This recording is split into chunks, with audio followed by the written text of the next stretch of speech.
Here to talk about unusual tax deductions you may be missing, certified financial planner David Rae. Thank you so much and welcome back. My pleasure. Good to see you. First of all, why is tax day on April 18th?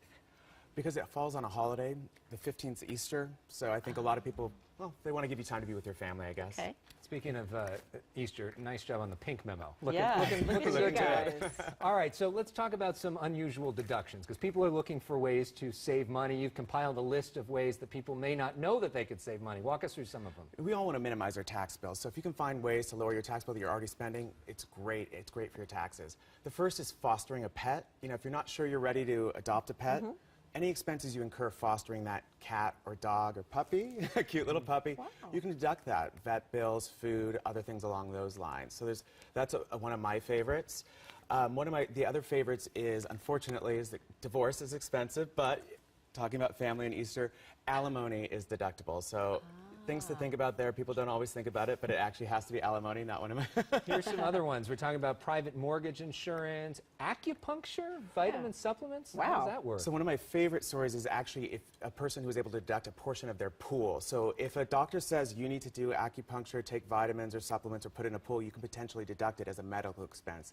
Acupuncture, chiropractor is much easier. That's an obvious one, but people don't think about it. They're like, I'm not actually going to a doctor, or it's not through my health insurance necessarily, so they don't count that when they're trying to deduct it. Wow, I didn't know that. And that can add up here in LA. There's quite a few people going to the acupuncture or chiropractor probably pretty regularly there. Principal mortgage insurance, here in LA, a lot of houses are very expensive, so if you don't put 20% down, you're probably going to be paying principal mortgage insurance.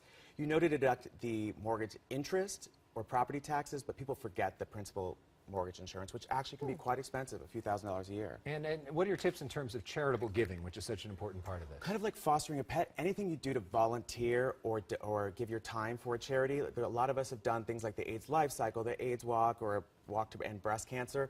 Any expenses that you incur with that may be tax deductible. So if you had to fly somewhere to start that bike ride, or if you, held a fundraiser to raise money to do that charity thing, it will help you there. And then lastly, if maybe in something like bake sale for school, your eggs, you wouldn't think to deduct eggs, but Interesting. Wow. It all adds up. You just saved us a bunch of money. And encourage people to join us for fundraising for ABC7, right? ABC7. So all your ABC7 activities save are money on your potentially deductible. That's right. Alex is all about that. Yeah, well, great to see you. David, good to see you again. And to get more advice from David about getting your financial house in order, check out his website, financialplannerla.com.